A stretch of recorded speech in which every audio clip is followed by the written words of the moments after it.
Welcome back, everyone, to another story. We really hope you enjoy.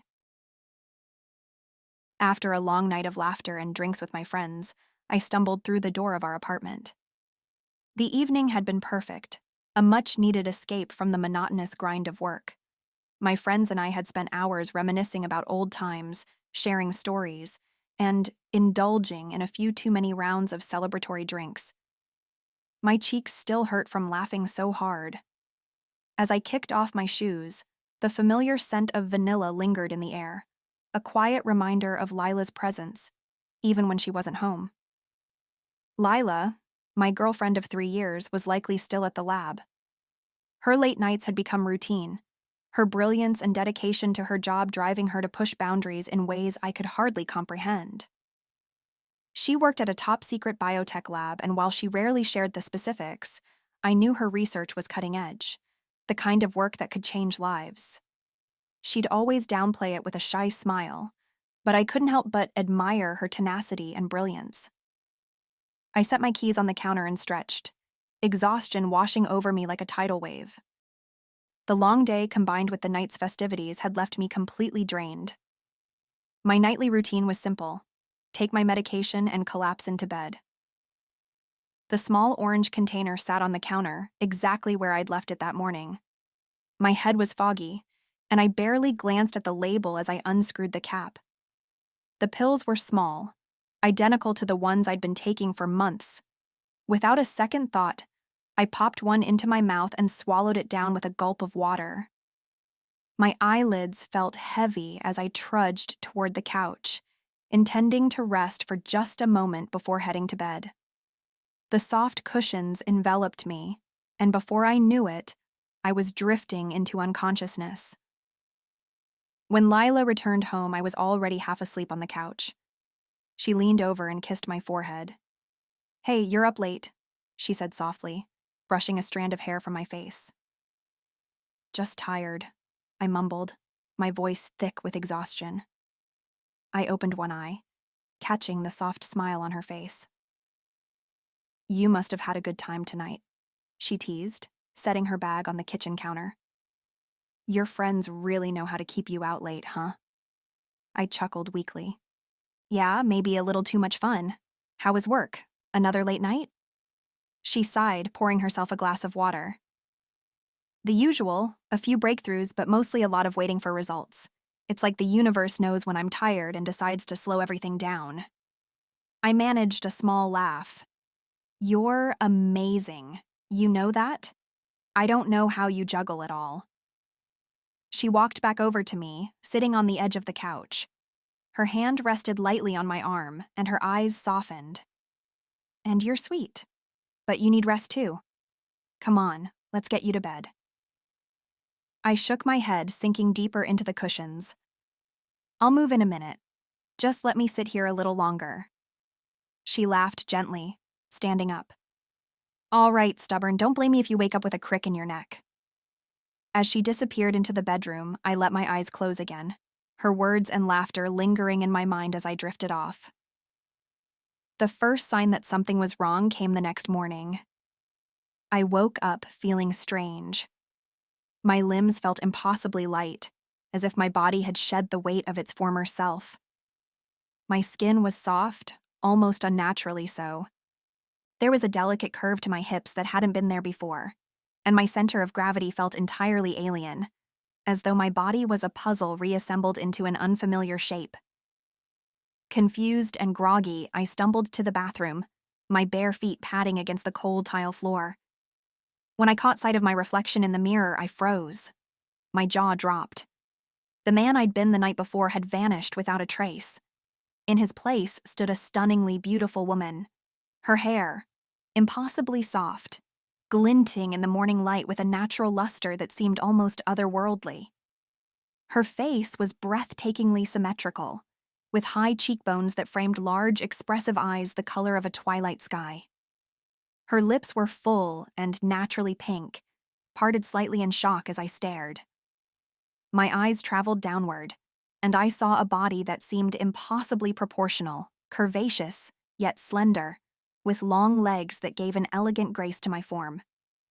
My hands, once rough and broad, were now slim and delicate, with tapered fingers that seemed more suited to playing a piano than gripping a toolbox. My chest swelled in a way that made me blink several times, struggling to process the sight of my reflection. I raised a trembling hand to my face, and the woman in the mirror did the same, her expression mirroring my own disbelief. It was surreal, like waking up in someone else's body. Or worse, a dream I couldn't wake up from. The woman staring back at me wasn't just beautiful. She was mesmerizing, the kind of beauty that turned heads and drew stares. And she was me. I screamed, the sound echoing off the bathroom walls. My voice was higher, softer than I remembered, and that alone made my stomach churn. Lila came running into the bathroom, her face a mixture of confusion and concern. "What happened?" she asked, her voice trembling as her eyes darted from me to the mirror and back again. "I don't know." I gestured wildly at my reflection, my hands, so slim and unfamiliar, flickering in and out of my peripheral vision. "This isn't me." Her eyes widened as realization seemed to dawn.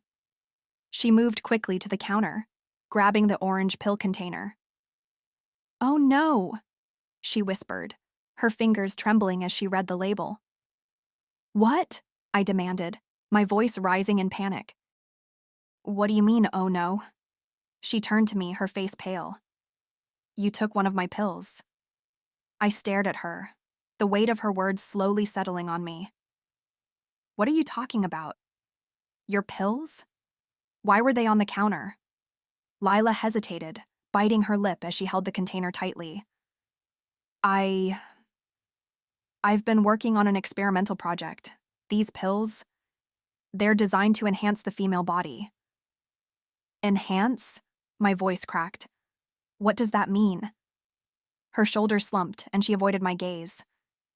"They're supposed to make, subtle improvements. A curvier body, a more attractive face, smoother skin.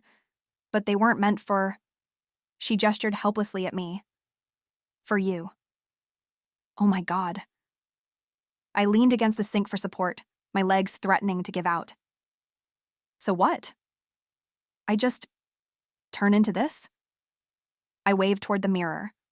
Lila stepped closer, reaching for my hands. "We'll figure this out," she said, her voice shaking but earnest. "Let me call the lab. They might have protocols for this sort of thing."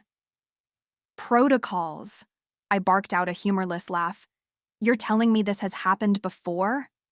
She shook her head quickly. No, never. These pills are strictly experimental. You weren't supposed to have access to them." Her brow furrowed as she gripped my hands tighter. "How did you even..." She stopped, realization flashing across her face. "Oh, the counter. Yeah," I snapped. "They were right next to my meds. How was I supposed to know?" Her face crumpled, and she looked away. "I'm so sorry. I didn't think..." I took a deep breath, trying to calm the whirlwind inside me. "Okay," I said, my voice firmer. "What now? How do we fix this?" Lila's grip on my hands faltered, and she looked at me with a mixture of guilt and helplessness. "These changes..." She hesitated, her voice barely above a whisper. "They're likely permanent."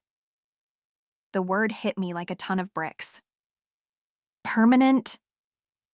My voice broke, and I yanked my hands away from hers. "Number? No, that can't be right." "You're a scientist, Lila.